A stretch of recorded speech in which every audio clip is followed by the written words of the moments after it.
Muy bien, buenas tardes, buenas noches a todos. De nuevo, primero, muchas gracias a Juliana por incluirme en esta perspectiva que seguramente terminará en un viaje muy fructífero y muy aleccionador en todos los sentidos. Mm, Cuando hablamos de sudeste asiático, primero en el orden geográfico, hay que decir que el sudeste asiático empieza en Myanmar y termina en Indonesia, incluso en una isla que se llama Nueva Guinea. Es decir, es bastante amplio, pero una cosa es el sudeste asiático continental y otra es el sudeste asiático insular. En general conforman una entidad económica y geopolítica bastante conocida, pero hay muchas diferencias entre lo que es efectivamente la península de Malaca, Tailandia, incluso la Indochina, la antigua Indochina francesa, que es lo que se ve ahí en la lupa, y otra cosa es ya el sudeste asiático insular, que comprende básicamente Indonesia, el gigantesco archipiélago de Indonesia con sus 13.667 islas. Por tanto, la primera definición que hay que hacer es de naturaleza geográfica. Yo arranco diciendo que esta es una zona del Asia monzónica, es decir, pertenece al área más poblada del mundo, que es el Asia monzónica, que viene influida por los llamados vientos monzones y las lluvias monzónicas que subsecuentemente vienen con ellos, y que también ha marcado el destino fundamental del 56% de la humanidad, es decir, el 56% o más, 57 quizá, por ciento de la humanidad vive en el Asia monzónica. Esa es la razón por la que es un área mucho más poblada que el resto del mundo. Y además, el fundamento de esa condición radica en que hace por lo menos 12.000 años, quizá 10.000, que se siembra arroz y se cosecha en esta región del mundo. Y por eso abarca pues un área tan uniforme y a la vez, si se quiere, tan dispar. Es la tierra del arroz.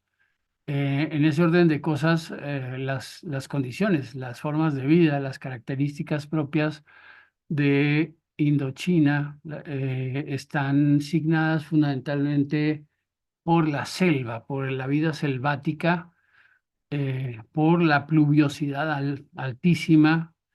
Las selvas de Vietnam, por ejemplo, tienen 12.000 milímetros de lluvia caída por año, que es lo más alto que hay en el mundo. El segundo lugar después de Vietnam en pluviosidad es el Chocó colombiano, pero entonces llueve incluso un poco más que en el Chocó colombiano. Y sin embargo, el resto de la región goza de un clima agradable, la pluviosidad es menor, en fin, hay una serie de factores que inciden o han incidido históricamente en que unas regiones sean más pobladas que otras, más antiguas que otras, más compactas que otras, etcétera. Esa es la primera característica que toca tomar en cuenta cuando uno se refiere al sudeste asiático. Abarca entonces antiguas naciones que se han formado durante milenios en las penínsulas y los océanos. Me refiero al Índico y al Pacífico, que se tocan allí. Es decir, cuando se ve la orilla izquierda de lo que está en la lupa, se está viendo las aguas del Índico, y la orilla derecha ya son las aguas del Pacífico Sur, que es pues el más grande y el menos pacífico de los océanos del mundo. Eh, el influjo cultural entonces que se ha sentido en esta región mezcla de un modo casi diríase magistral, equilibrado, la influencia china que viene del norte y la influencia india que viene del oeste. Así se han ido conformando, por decirlo así, con trocitos del influjo chino o con trocitos del influjo indio, las naciones que aquí vemos, a pesar de ser muy antiguas, no tienen la magnitud ni las dimensiones ni la influencia que han tenido en la historia los indios o los chinos, y por eso en buena medida son sus deudores. Y para hacerlo muy claro, es pertinente ver otra vez la geografía. Por ejemplo, Birmania está muy cerca de la India, entonces ha recibido un influjo indio muy característico y una cierta influencia china. Tailandia es el país intermedio en el que claramente viene de un lado y viene del otro más o menos en iguales proporciones. En cambio, la región de Laos, de Vietnam, de Camboya, predomina la influencia china sobre la influencia india. Son pueblos parecidos, pero no son iguales, y una de las claves de este esfuerzo que estamos haciendo esta noche es diferenciarlos de un modo particular para que ustedes tengan una idea de lo que es cada país, de lo que ha sido, de cómo ha llegado a ser lo que es, en fin, de las circunstancias por las cuales ha pasado, etcétera. Es un mundo abigarrado, complicado, marcado por el famoso clima monzónico que ya he mencionado. Muy bien, muchas gracias por esa primera. Estos son los países que conforman lo que hoy se llama la ASEAN, la Asociación de Naciones del Sudeste Asiático. La he puesto aquí porque vamos a hablar al final de cada historia de ASEAN y de la condición económica propia de cada país. La bandera de la izquierda, que tiene una estrella blanca, es actual bandera de Myanmar, antigua Birmania. La siguiente es la tailandesa, que es un reino, se llama el Reino de Tailandia, es una monarquía constitucional. La siguiente es la de Laos, que es una república democrática. En ese término, bueno, término república democrática, hay que sospechar siempre que ni es república ni es democrática. Vietnam es el siguiente país con la nueva bandera que tiene desde el año 75, cuando bueno, tras la victoria sobre los Estados Unidos, se acuñó la nueva constitución. El siguiente es el Sultanato de Brunei, un pequeño e interesante, incluso casi diríamos eh, estado de opereta. El Sultanato de Brunei es un lugar que queda, un pequeño país petrolero que queda en el norte de la isla de Borneo. En la isla de Borneo hay parte de Brunei, Malasia e Indonesia. El siguiente que queda, el país, eh, es Camboya, el reino de Camboya antiguo, que ahora es una república. El siguiente es la bandera de Indonesia, el archipiélago mayor del mundo, que tiene su sede en la isla de Java, pero que tiene 13.667 entre islas muy pobladas, como Sumatra, como Borneo, como la isla famosa de Bali, pero otras 13.000 islas también. Malasia, que es también una monarquía constitucional, se llama Federación de Malasia, pero es una monarquía constitucional con capital en Kuala Lumpur.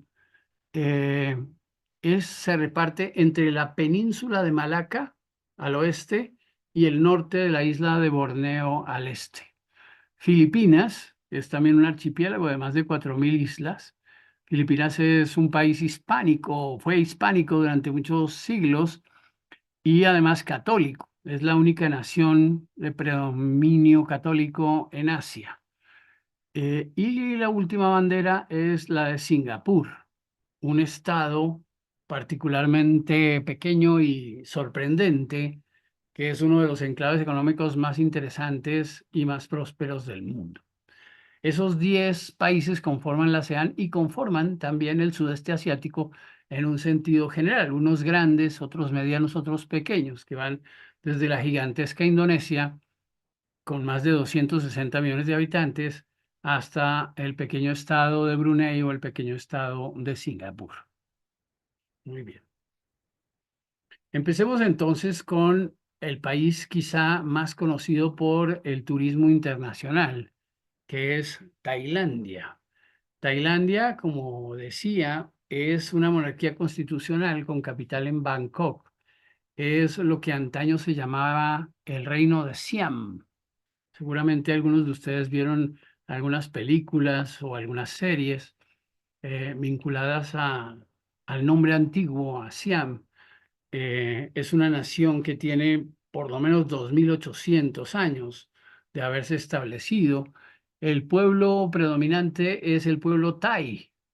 Su vocación histórica le ha permitido sobrellevar invasiones y adaptarse magníficamente a cada época. Ha sido sorprendentemente un país que no ha recibido, no fue colonizado por ningún país europeo y que ha sabido mantenerse en una especie de cuerda vibrante cuya naturaleza le ha permitido combinar influencias de muchos campos sin haber recibido una opresión manifiesta. Es decir, ha recibido influjo chino e influjo indio, su religión, su vida cultural y política incluso lo reflejan, pero ha sabido mantenerse razonablemente distante e independiente de las grandes potencias europeas o del influjo chino o del influjo indio. Por eso digo que está a medio camino entre el hinduismo y la sombra de China y ha creado una bella síntesis muy original desde la cual saltó a la modernidad. El reino de Siam existió bajo ese nombre durante por lo menos 300 años, pero antes había sido el reino de Ayutthaya y antes el reino de Sukhothai, como se llamó en la antigüedad. Es decir, el Sukhothai estaba al norte, Ayutthaya en el centro y el actual reino de Tailandia o reino de Siam, que existió a partir del siglo XVIII, ha sabido mantenerse razonablemente al margen de los influjos europeos, por lo menos de los dominios explícitos de los imperios europeos durante los dos últimos siglos. Tailandia es una nación muy versátil y además muy ecléctica. Es decir, se ve lo moderno y se ve lo antiguo a veces increíblemente mezclados. Es el país más famoso por su turismo. La famosa ciudad de Bangkok, la capital, es una gigantesca urbe de 14 millones de habitantes que queda en la orilla de un río llamado el Chao Phraya y también muy cercana al mar, al Golfo de Tailandia. Tailandia es famosa por sus playas, por sus selvas, por sus animales, por sus templos, pero sobre todo por el budismo. Se lleva en Tailandia una idea muy clara de lo que es el llamado budismo Hinayana, el budismo Theravada, cuya condición ha sido marcada por los teólogos, incluso por los expertos en religiones comparadas, como uno de los experimentos de naturaleza, digamos, sincrética más poderosos del mundo. Lo que uno va a encontrar en Tailandia será siempre sorprendente, siempre enriquecedor, siempre poderoso, una condición del pueblo, de la sociedad, increíblemente flexible. Tailandia puede ser un país religioso y ceremonial en extremo, y también un país pagano y dado a los placeres más mundanos, también en extremo. En ese orden de cosas, pues lo que sorprende es que las dos cosas se puedan hacer simultáneamente sin chocar de modo violento la una con la otra. Los países del sudeste asiático no son democráticos, es decir, muy pocos han tenido alguna experiencia democrática. Tienen elecciones, tienen a veces gobiernos militares, tienen monarquías, en fin, desde el punto de vista político son muy complejos y muy complicados.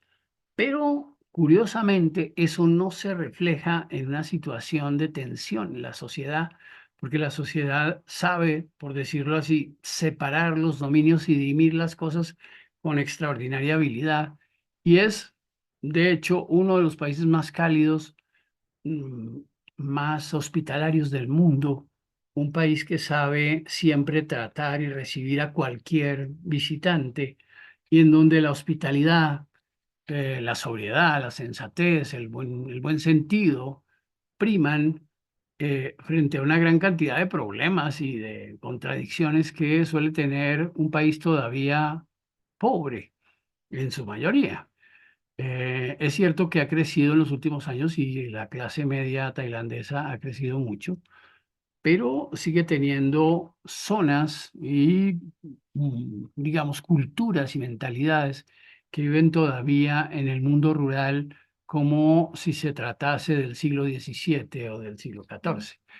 En ese orden de cosas encontrarán ustedes en Tailandia una gigantesca cantidad de sorpresas por el carácter, digamos, que tienen en que se solapan el mundo rural y el mundo urbano, el mundo supermoderno y avanzado, con el más antiguo, en donde costumbres y tradiciones se mantienen con una extraordinaria fidelidad hasta el tiempo presente.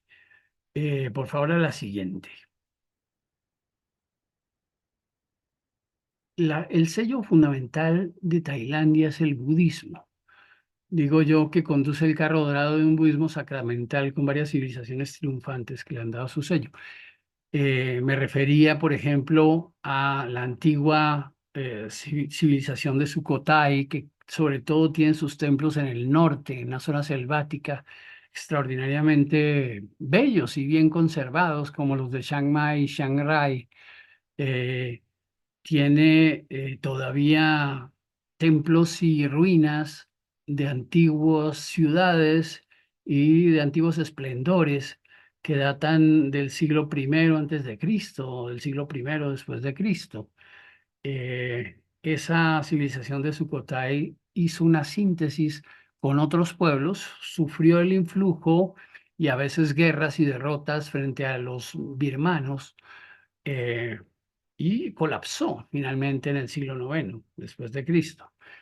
En el siglo X surgió una segunda civilización que fue muy famosa, que se llama la civilización de Ayutthaya, porque tenía su capital en el centro del país, en la ciudad de Ayutthaya, ya plenamente budista, ya plenamente adscrita a lo que hemos llamado el budismo Hinayana o del pequeño vehículo, el budismo Theravada, es decir, un budismo muy ritualista, que se distingue, por ejemplo, entre otras cosas, por sus famosos bonzos, los monjes con sus trajes de color naranja muy brillante y resplandeciente.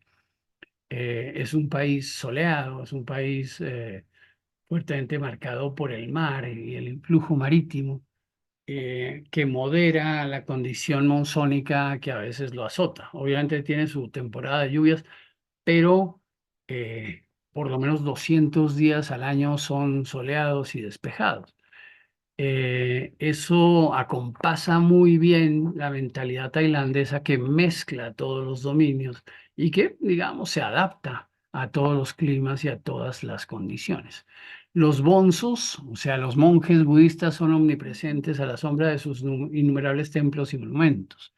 Si alguien quiere ver monumentos de todo tipo, devoción de todo tipo, lo que los indios llaman la bhakti, una entrega muy profunda a esto que en realidad es tan extraño que es el budismo, es decir, una religión que predica la búsqueda del vacío y de la entrega y casi se diría de la extinción, y sin embargo puede ser todo lo mundana y habitable, intensa, apasionada, que efectivamente es la mentalidad y la gente en Tailandia.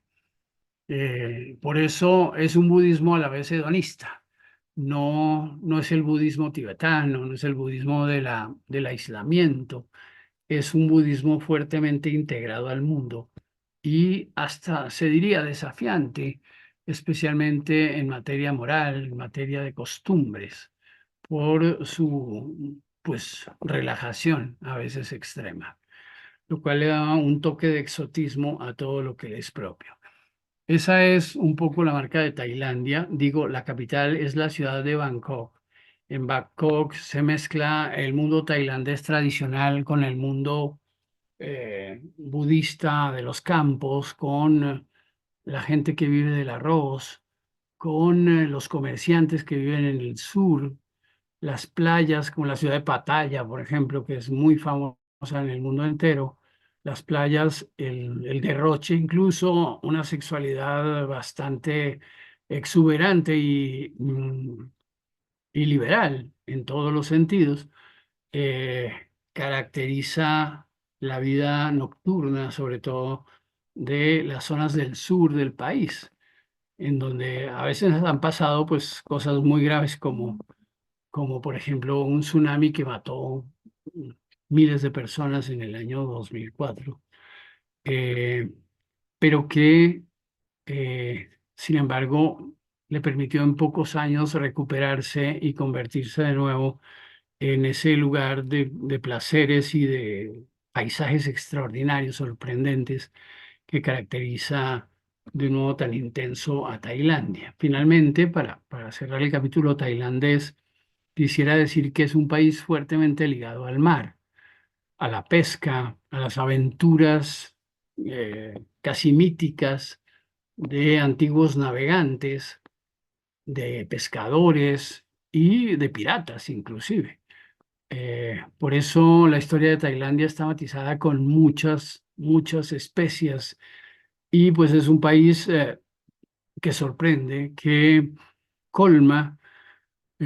Además, pues en todo el mundo es conocida la cocina tailandesa por la mezcla de los sabores tradicionales chinos e incluso indios con una cierta condición afrutada y dulce que caracteriza a la cocina y a la comida tailandesa, que es increíblemente variada. Una cosa se come en Chiang Mai, otra cosa se come en Chiang Rai, otra cosa se come en Ayutthaya, etcétera, en Pattaya, en Bangkok. Encontrarán ustedes varios estilos de cocina, varios gustos, eh, varios sabores, en fin, que han venido marcando el destino tailandés a través de los siglos.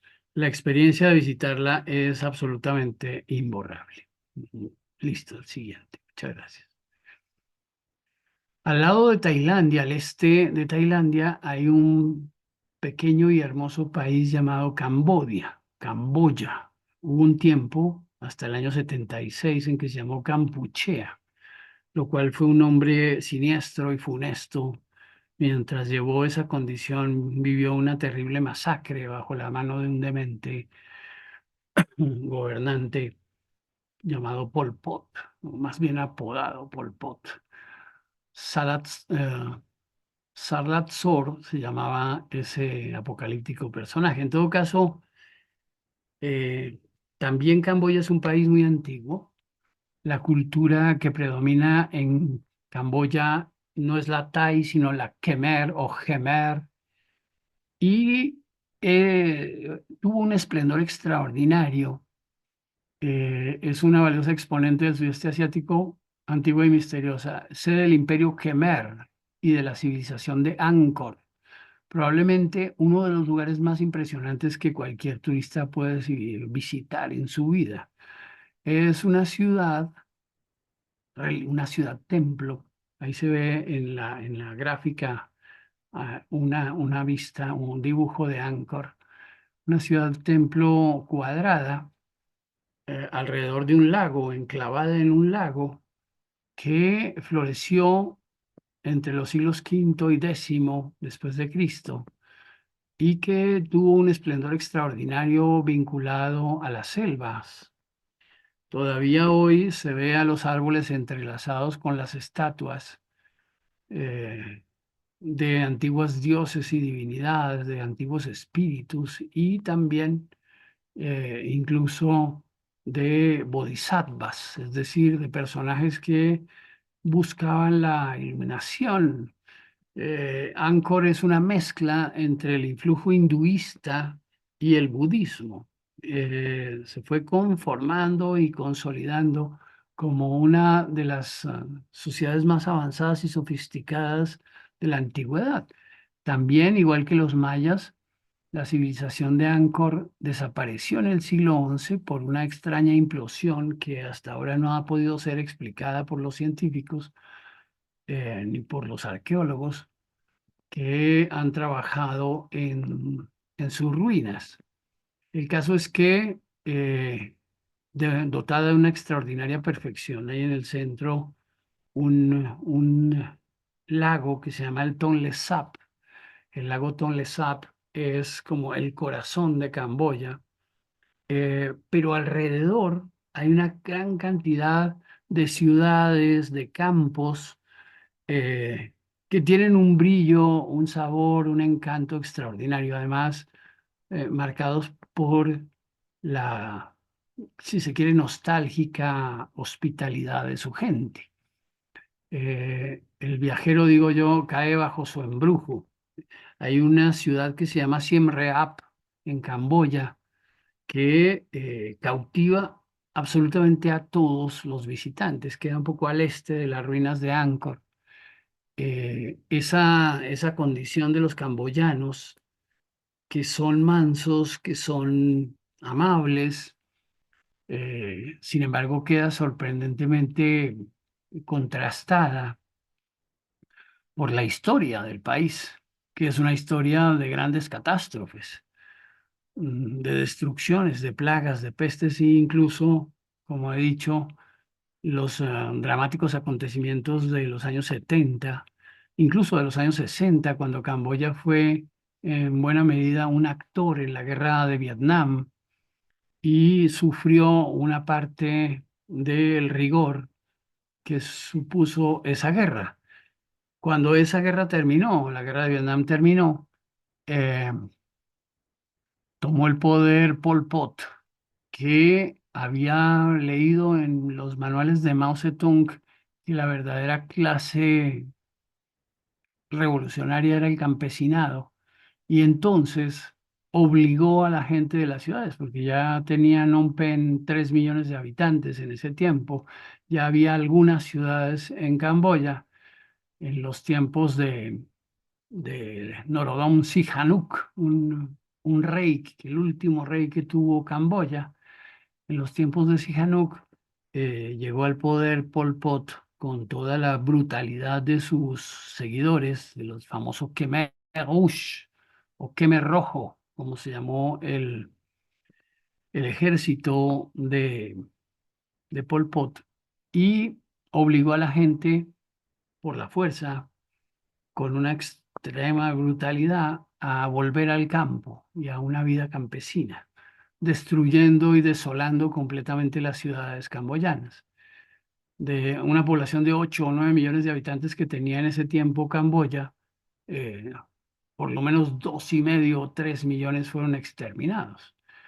Es decir, el país en los últimos 40 años se ha ido recuperando, los últimos 50 quizá, de esa terrible catástrofe que supuso Pol Pot. Pero se ha recobrado con extraordinario vigor y belleza, y es hoy uno de los países más bellos y dignos de visita que hay en el sudeste asiático. Esta Camboya de la que estoy hablando está atravesada por el mítico río Mekong, tal vez la arteria más importante de toda Indochina, el río Mekong, que pasa por Laos, que pasa por Camboya, marca la frontera con Tailandia y que desemboca finalmente en Vietnam, en el sur de Vietnam.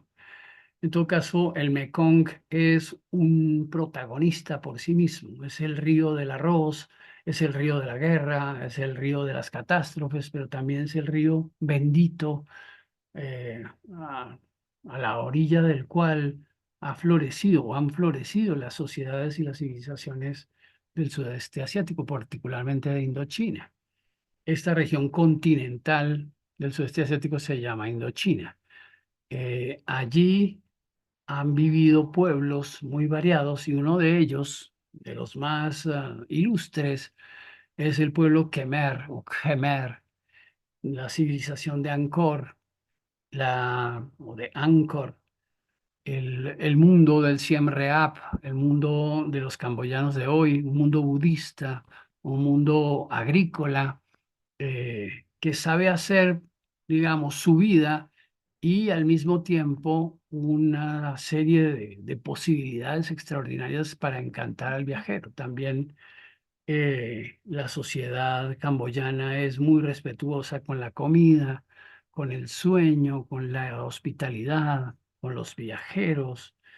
Total que encontrarán en Camboya también un lugar maravilloso para vibrar, para conocer, para comprender parte de esa mentalidad que nos es a nosotros tan lejana, tan ajena, que es la mentalidad del sudeste asiático.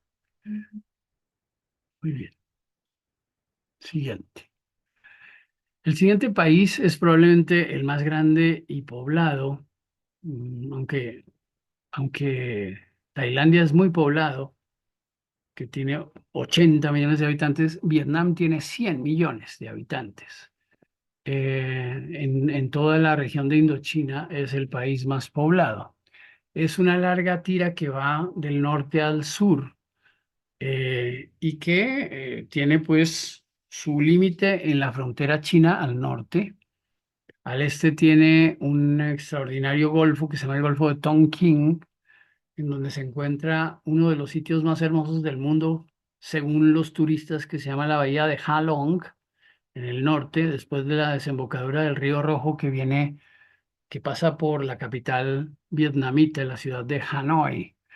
Vietnam es una sociedad también muy antigua, tiene unos 2.800 o 3.000 años. Durante buena parte de su historia se la conoció como la sociedad de Annam. Tiene una cordillera, la cordillera de Annam precisamente, que marca como un espinazo curvo, como una especie de columna vertebral, la naturaleza absoluta y poderosa del Vietnam, que es el país que queda al este de la cordillera de Annam, y que baja o que desciende desde la costa, desde el sur de China hasta la península, hasta el final de la península de Indochina. Vietnam es pues un país profundamente signado por el clima selvático, por la más dramática pluviosidad del mundo, aunque no llueve por igual en todas las regiones, llueve especialmente en las zonas más densas o de selva más densa, y otras regiones se ven bendecidas un poco por la moderación del clima marítimo. Muy cerca de este mar del sur de China, eh, el sur del Mar Amarillo, este mar de la China surcontinental está salpicado por unos archipiélagos, Spratly y Paracel, que han sido objeto de disputas internacionales. Eh, Vietnam es entonces un país que fue reino, que fue imperio y que después perdió todo eso. Eh, Cayó en el siglo XVIII y XIX bajo el influjo de algunos de sus vecinos, y también fue dominado durante por lo menos 700 años con mano de hierro por los chinos. Eh, una característica fundamental de lo que los chinos buscaban en Vietnam y que encontraron en Vietnam era la madera. Como China había devastado sus propios bosques, fue avanzando hacia el sur buscando madera, y la madera más fuerte del mundo es aquella que se desarrolla en los bosques más húmedos, precisamente porque una capa muy, muy gruesa de una capa muy gruesa de eh, resina marca esa y cubre y protege esa madera y la hace además mucho más poderosamente combustible, pero a la vez más resistente. Entonces, las maderas vietnamitas han sido ambicionadas por los chinos desde la antigüedad. A pesar de todo, la selva ha podido conservarse en su mayoría, aunque durante largo tiempo estuvo, como digo, devastada por los chinos. En el siglo XVIII, debido a los complejos juegos geopolíticos que se jugaron en la región de Indochina, cayó en manos francesas y se mantuvo así, sobre todo desde la mitad del siglo XIX hasta el año 1954, cuando eh, el famoso libertador de Vietnam, el anciano Ho, como se llamó, eh, Ho Chi Minh, eh, pues en una muy habilidosa y bien planeada guerra de guerrillas, expulsó a los franceses tras la derrota de Dien Bien Phu en 1954. Cuando el país se hizo comunista de la mano del anciano Ho, de Ho Chi Minh, entonces suscitó en los Estados Unidos la inquietud de que ese corredor del sudeste asiático y la posibilidad del estrecho a quedar en manos soviéticas, y por eso pretendió en vano defender el llamado Vietnam del Sur de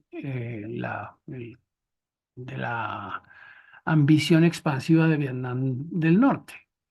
En 1969 murió Ho Chi Minh, pero los descendientes de Ho Chi Minh continuaron la guerra, una guerra de guerrillas muy impresionante, en la que obviamente el pueblo vietnamita sufrió mucho más que las tropas norteamericanas. Y sin embargo, a pesar de las terribles pérdidas que experimentó la población vietnamita, la guerrilla era tan omnipresente, tan expansiva, tan decidida, que terminó derrotando a las tropas norteamericanas, que además se enfrentaron también a la opinión pública desfavorable allá en los Estados Unidos. Y por eso, entre otras razones, la guerra de Vietnam la vencieron los comunistas de Vietnam del Norte, unificando al país en 1975. Cuando eso estuvo terminado, cuando las circunstancias marcaron que ese modelo comunista de Vietnam imitase de modo pleno al modelo chino, para fortuna de Vietnam, en ese momento murió Mao Zedong y se empezó a producir un cambio en China que también ha aprovechado Vietnam para convertirse en una sociedad mucho más próspera y mucho más libre de lo que fue en los primeros años de la República Vietnamita.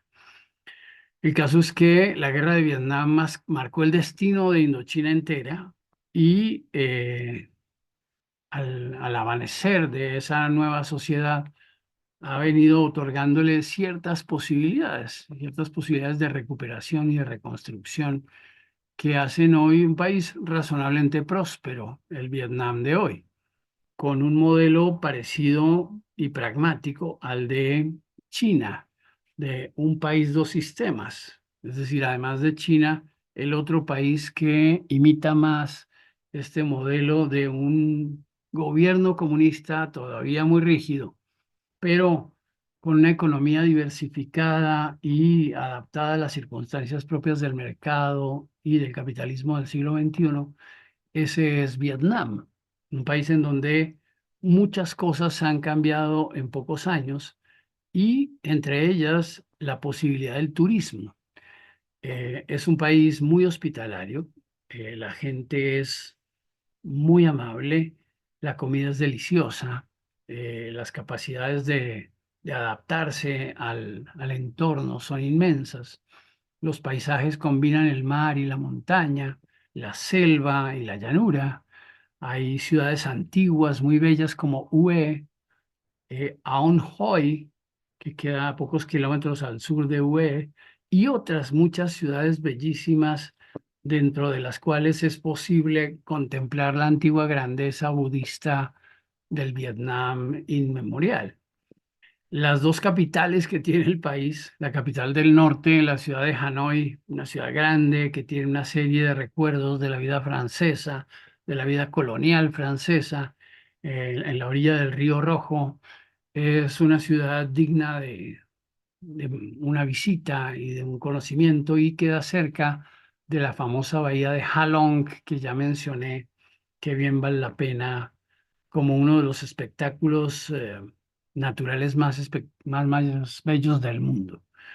Eh, en el sur, la capital es la antigua ciudad de Saigón, hoy llamada o rebautizada en nombre de Ho Chi Minh City, Pero Saigón pues tiene una gracia y un encanto también inmensos. Está muy cerca de la desembocadura del río Mekong y tiene pues una de las vidas nocturnas más activas de toda Asia, como las de Tailandia que mencionábamos al comienzo. En ese orden de cosas, Vietnam vale la pena inmensamente y satisface de un modo muy apasionado a los viajeros con sus encantos, con su belleza, con las posibilidades de recorridos que hay en ella, incluso con la audacia de los vietnamitas. Uno de los espectáculos más clásicos del sudeste asiático y en este caso particular de Vietnam son las infinitas motos, porque prácticamente todos, no, sería exagerado decir, pero solo el 90% de los habitantes tienen moto. Eso quiere decir que hay 80 millones de motos en el país y algunas ciudades pues están endiabladamente marcadas por la presencia constante de motos y de ruidos y de movimiento. Esa vitalidad de la sociedad vietnamita es uno de los grandes eh, atractivos que deja al turista y que la hace inolvidable como destino. Después voy a hablar un poquito del Vietnam más contemporáneo, pero esta es la característica histórica más interesante, la combinación de lo viejo con lo nuevo, de la tradición inveterada vietnamita y anamita, con la influencia francesa en el siglo XIX y comienzo del siglo XX, y pues con la modernidad más contemporánea de corte pues ya muy norteamericano en la ciudad de Ho Chi Minh, en la ciudad de Saigón. Quien viaja durante unos pocos días a Vietnam, la verdad es que se siente profundamente conmovido por la belleza, la vitalidad, la fuerza, la versatilidad del pueblo vietnamita.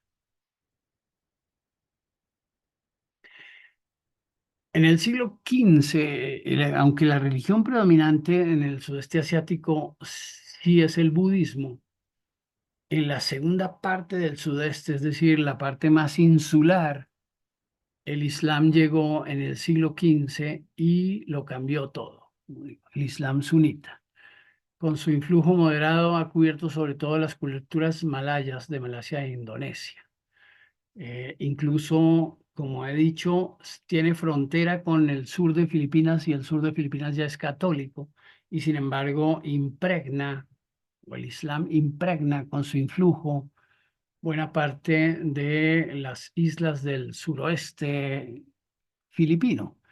El caso es que el Islam, que es una religión viajera, que es una religión del comercio, que es una religión del movimiento, llegó en el siglo XV, procedente de India, de Bangladesh, etcétera, a, al sudeste asiático. Y ahí marcó el destino de los llamados pueblos malayos. Los pueblos malayos tienen lengua y tradición más bien marítima. Es el influjo insular, ya sea o peninsular. Al sur de Tailandia, en una frontera un poco imprecisa, empieza Malasia, empieza el mundo malayo, el mundo de Sandokan, el mundo de una serie de personajes que han sido retratados por Emilio Salgari y por otros novelistas en el siglo XIX y comienzo del siglo XX. El mundo malayo es un mundo de aventuras, es un mundo de marineros, de pescadores, un mundo extraordinariamente denso que hoy tiene más de 300 millones de personas, los malayos, que se dividen entre Malasia e Indonesia, incluso Brunei. Esos tres estados marcan entonces el destino de la comunidad malaya, de lenguas malacas o de Malaya, en donde, por ejemplo, el famoso Bahasa Indonesia, es decir, el javanés antiguo, se mezcla con otros dialectos del malayo que se hablan en Kuala Lumpur, que se hablan en Palembang, que se hablan en Malaca, la antigua ciudad de Malaca. Esta región fue muy apetecida y muy importante para la expansión de Occidente especialmente por parte de los primeros descubridores de la misma, que fueron los portugueses. Los portugueses, cuando Bartolomé Díaz logró atravesar el Cabo de las Tormentas, el famoso Cabo de Buena Esperanza, y remontó el Océano Índico y llegó a la India, después descendió por la península de Malaca. La península de Malaca y la ciudad de Malaca eran puertos comerciales de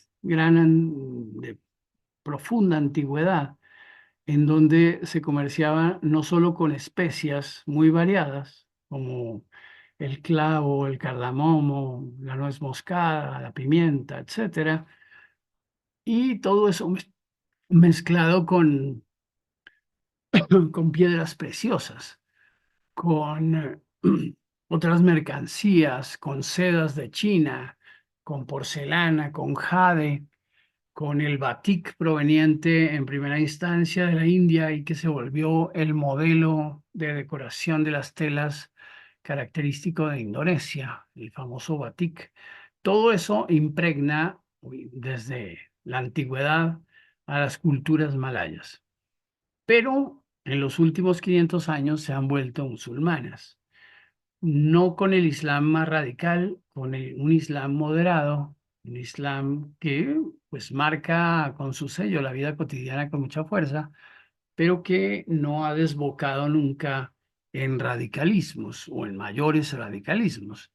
Los malayos han sabido vivir de modo muy pragmático en su archipiélago, en sus archipiélagos y penínsulas, sin apenas contradicciones mayores, ni guerras civiles, ni conflictos de gran envergadura, como sí los han sufrido otros pueblos.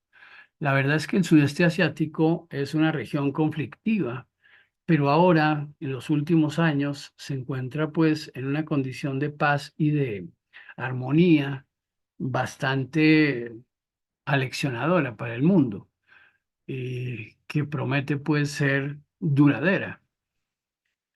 El clima en general, como ya hemos visto, en el mundo malayo es un clima oceánico, eh, marcado por los monzones. Tiene una temporada de lluvias muy intensa, pero después el clima es muy agradable, muy llevadero, muy sobrio. eh, no tiene, afortunadamente, el influjo de los tifones que tiene más al norte, Taiwán o Japón o la costa china. Eh, Incluso, aunque hay a veces tormentas y todo esto, sin embargo, no registra acontecimientos muy graves, salvo el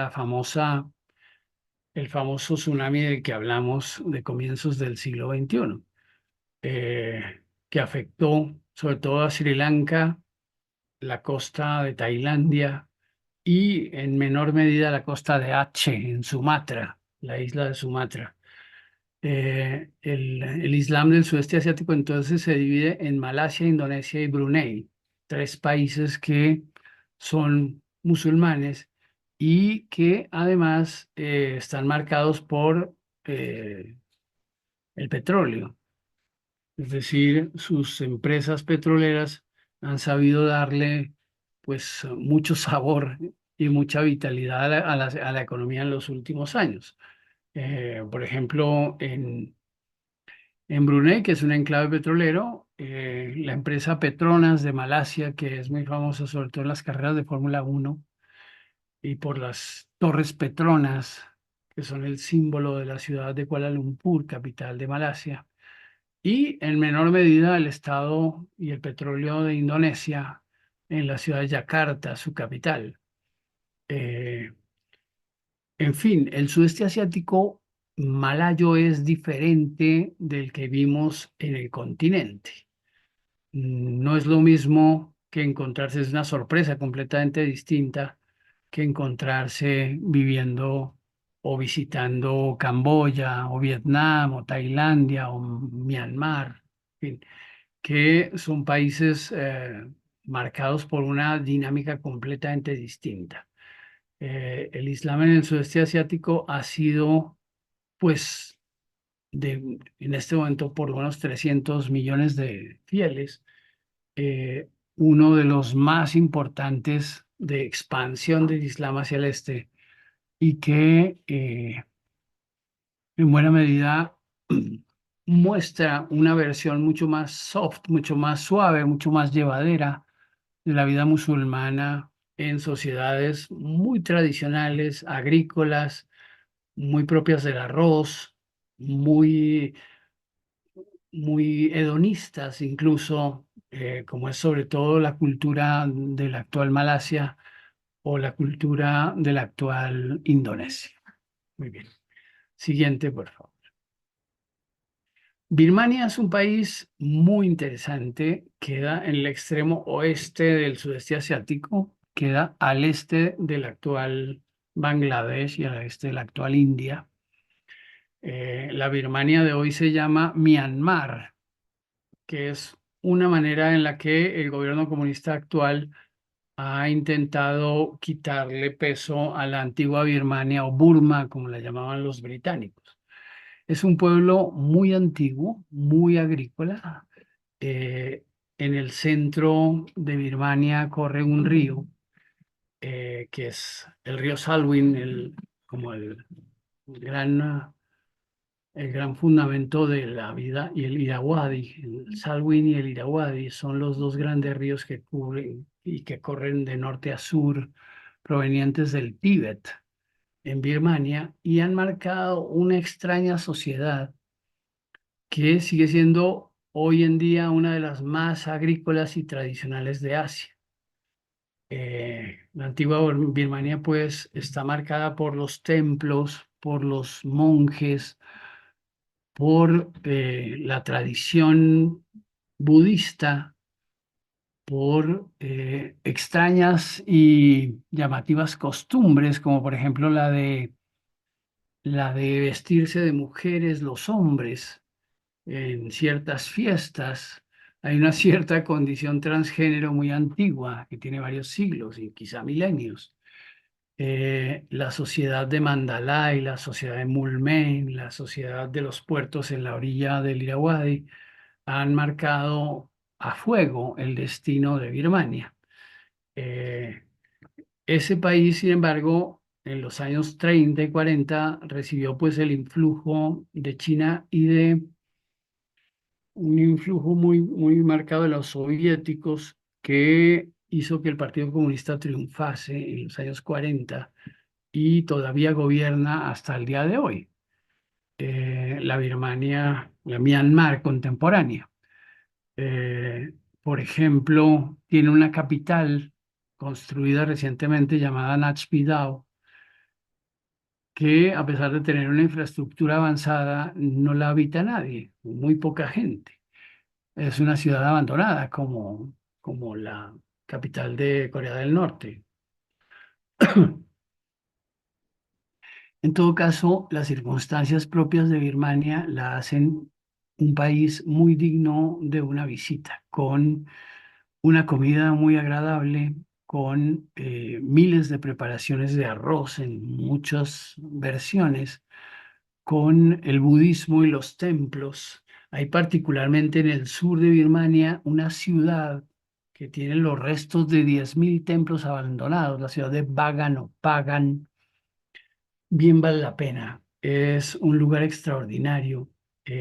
Mandalay y pagan la ida a Birmania. Eh, es un país, como les digo, en donde nada es fingido, todo está más o menos hecho como se hacía en la antigüedad. Se parece también a otro país del sudeste asiático que se llama Laos, que son sociedades muy antiguas, muy rurales, en donde las costumbres siguen siendo todavía muy fuertes. Los matrimonios, las familias, los nacimientos, los bautizos, las muertes, etcétera, todo se celebra con un complicadísimo y bellísimo ritual, un conjunto de tradiciones y costumbres que para el viajero paciente entregan una gran cantidad de sorpresas y de conmovedoras escenas. Además de sus templos, el templo Shwedagon o Shendagon en la ciudad de Rangún, en el sur, Rangún o Yangon, que era como se llamaba la antigua capital antes de que los comunistas la trasladaran a Naypyidaw hace unos 20 años. El caso es que las circunstancias propias de la vida de Birmania la tienen como congelada en el tiempo para aquellos viajeros que quieran ver una sociedad que ha avanzado poco dentro de la modernidad. Birmania es uno de los últimos lugares que reflejan de modo fiel esa condición.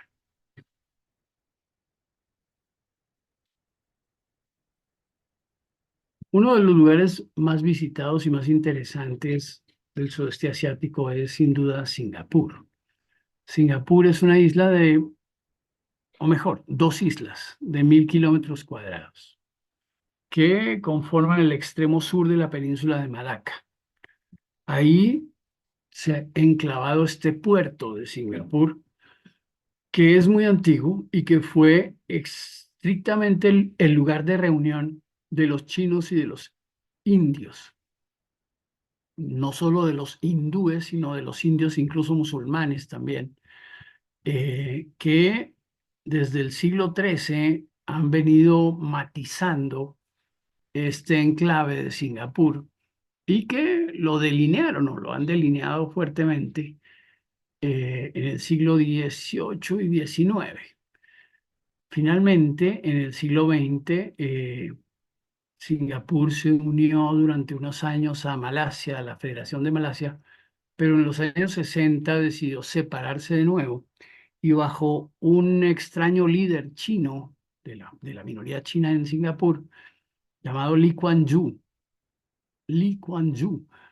el país tomó un rumbo de desarrollo extraordinario y se convirtió en uno de los enclaves más poderosos del mundo, es decir, es una especie de Hong Kong del sur o del sudeste asiático, eh, con un clima tropical, con toda la vida, incluso el agua la tienen que traer de Malasia, prácticamente todos los alimentos son cosechados en otros países.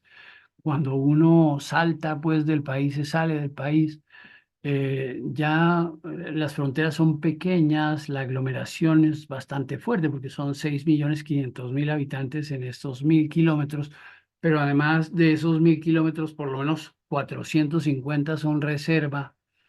Entonces el resto de los kilómetros se usan para la aglomeración de los 6,5 millones de singapurenses. Es un país lleno de reglas, es un país lleno de orden, es un país con una disciplina muy estricta, con una vocación económica muy desarrollada. Fue uno de los primeros países en hacer la transición entre el mundo y la economía industrial propia del puerto a una economía de servicios. Y hoy es una de las economías de servicios más avanzadas del mundo. Administra buena parte de los negocios de Indonesia, buena parte de los negocios de Tailandia, de Malasia, etcétera, porque tiene la población mejor educada de esa región. Por tanto, es un enclave extraordinario, muy interesante, con, con una arquitectura pues muy contemporánea y al mismo tiempo con el influjo de los británicos del siglo XIX. Fue un enclave inglés hasta su independencia en los años 50 y después vivió esta especie de historia de amor y odio con Malasia, en la que vivió un tiempo unida y luego separada, y sin embargo han sabido complementarse y recomponerse y hacer partícipe a los malayos de la prosperidad o de parte de la prosperidad de los singapurenses. Es un país, una ciudad-estado verdaderamente llamativa e interesante, empezando por su aeropuerto, por los parques, un parque llamado Sentosa, muy bonito. Ahí se ven algunas imágenes de lo que uno encontraría o encontrará en Singapur, un lugar que sin duda no deja a nadie indiferente y queda sellado para siempre como uno de los más interesantes que uno puede visitar.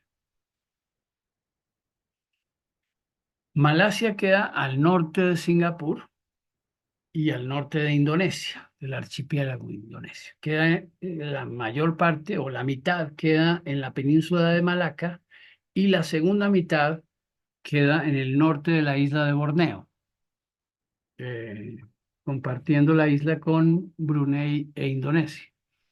Malasia es una nación de unos 30 millones, 32 millones de habitantes, una nación musulmana muy ordenada, muy dispendiosa, muy seria, que hace todo sorprendentemente bien, que hace rendir el dinero con mucha fuerza. Es como si estos sujetos hubieran aprendido las lecciones del capitalismo y se las hubieran quedado grabadas para siempre. Malasia es uno de los países que en los récords de competitividad en el mundo figura siempre en los primeros lugares. Es una sociedad sumamente ordenada, sumamente coherente.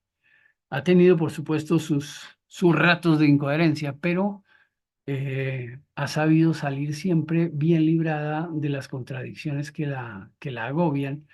Y hoy podría decirse que es la nación, junto con Singapur, de clase media en el sudeste asiático, mientras que en las otras naciones todavía hay clases muy pobres y gentes muy pobres.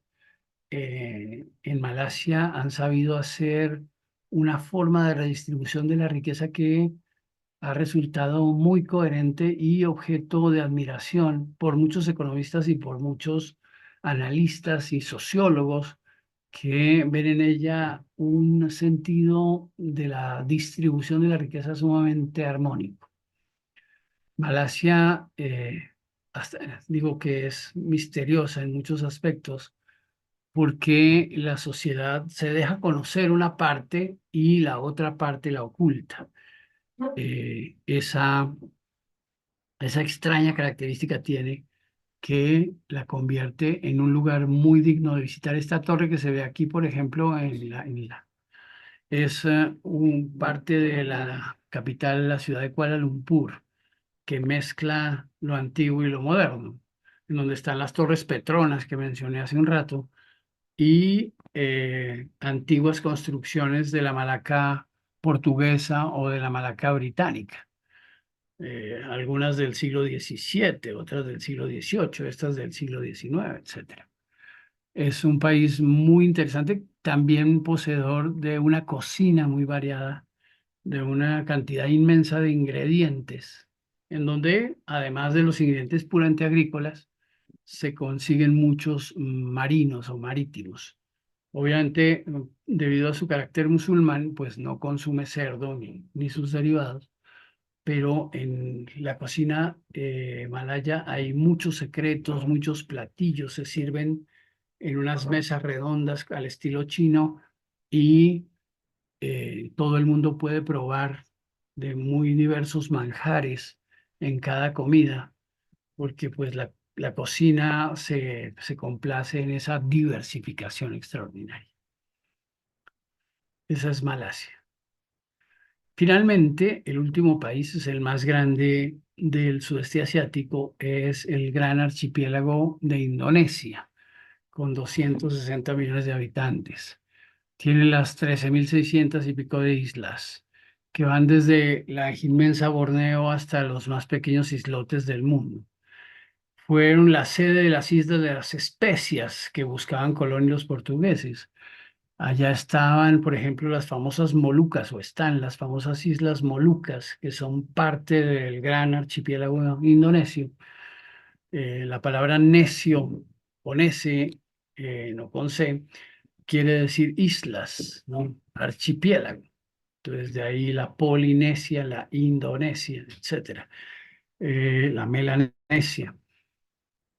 La Indonesia de la que estamos hablando fue una colonia holandesa durante los siglos XVII a XX. Y en 1945, tras el final de la Segunda Guerra Mundial, después de haber sido ocupada en parte por los japoneses, igual que ocuparon buena parte del sudeste asiático, obtuvo su independencia de Holanda en el año 45. Un famoso personaje llamado Sukarno fue el artífice de esa independencia junto con Mohammed Hatta.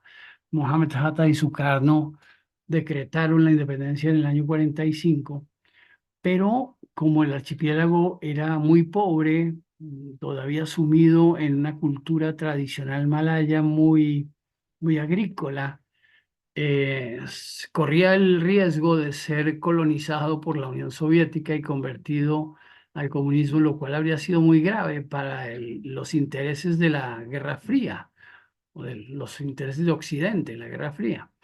Razón por la cual Sukarno hizo una serie de pactos con los Estados Unidos que le permitieron iniciar su desarrollo y su industrialización, y sobre todo lo que más le interesaba a Sukarno, que era la posibilidad de ligar, sobre todo por vía aérea y marítima, todas las islas, porque la preocupación fundamental de los indonesios siempre ha sido, como es obvio, la unidad, la preocupación por la unidad, porque las islas tienden a, a independizarse o a secesionarse con facilidad.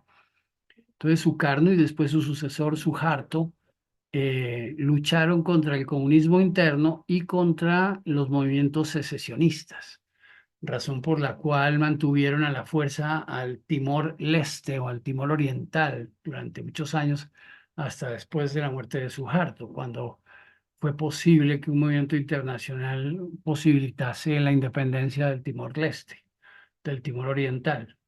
La verdad es que Indonesia es un mosaico inmenso de islas y de posibilidades, y las más destacadas son la isla de Java, donde queda la ciudad de Yakarta y algunas de las ciudades más importantes como Bandung y Surabaya, y la isla de Sumatra en el oeste, en el noroeste.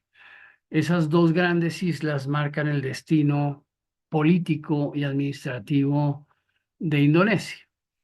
Pero Borneo, las Célebes, las Molucas, las bellísimas islas de Bali, eh, y las islas de las Flores y del contorno, hasta incluso el Timor Occidental, todos ellos conforman un muy variado y muy interesante archipiélago lleno de playas muy bellas, de paisajes extraordinarios que combinan el mar y la montaña, eh, volcanes espectaculares y a veces muy peligrosos como el Pinatubo, que ha tenido erupciones durante el siglo XX. Y en fin, un clima que mezcla y una vida que mezcla el mar y todos sus avatares, la pesca, con la vida agrícola de las islas o del interior de las islas, que es una vida pues muy rutinaria, muy campesina, muy tradicional. Indonesia es todo eso reunido y por tanto es un país de una gran complejidad. También una sociedad musulmana sunita, relativamente moderada en sus costumbres y en sus manifestaciones internacionales. Eh, es interesante como conclusión que el sudeste asiático sea tan variado y que ofrezca tantas posibilidades a pesar de que el espacio no es muy grande y los países son muy contiguos uno con el otro. Y sin embargo, una de las experiencias fundamentales que cualquier viajero tiene en el sudeste asiático es la increíble variedad.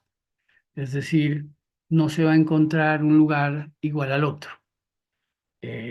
Algunos serán similares, pero incluso desde el punto de vista religioso, desde el punto de vista artístico, desde el punto de vista estético, culinario, hay siempre suficientes diferencias como para disfrutar de una magnífica diversidad. Esa es pues la conclusión de esta pequeña presentación. En el mundo actual forman la ASEAN, la Asociación de Naciones del Sudeste Asiático, que es una asociación comercial que se inició en los años 90, y que se consolidó, o se ha venido consolidando durante estos 25 años del siglo XXI como una entidad de gran cooperación y de gran diversidad. El secreto de la ASEAN, y más importante desde el punto de vista macroeconómico, es que los países no compiten entre sí, sino que logran ciertas cadenas de complementariedad. que es lo que se había fijado originalmente. Es decir, Tailandia coopera con Indonesia, con Camboya, con Vietnam, con Malasia, y no insiste en los mismos asuntos. Por ejemplo, digamos, Tailandia es muy fuerte en materia de chips y microchips. Malasia también, pero la industria de Malasia va también por otros caminos que permiten armonizar dentro del marco de la ASEAN las posibilidades exportadoras de toda la región. Es decir, es justamente todo lo que no han sido los conglomerados de cooperación y de integración en América Latina, que han sido tan torpes y que han terminado compitiendo los unos contra los otros. No, la ASEAN es un caso de éxito de cooperación económica y macroeconómica y de conservación de políticas a largo plazo, que ha hecho, por ejemplo, que Malasia sea el principal productor mundial de aceite de palma, que Indonesia tenga una industria pesquera extraordinariamente variada, que combine, por ejemplo, la producción de caucho en Vietnam y en Camboya, con otros muchos campos como el café, en fin, unas economías claramente diversificadas que han logrado éxitos innegables. Por eso, cuando se cita una asociación de países, un esquema multinacional o multilateral de integración exitoso, se destaca siempre ASEAN como un caso de éxito. Cualquier pregunta que tengan, con mucho gusto la contesto. Muchas gracias.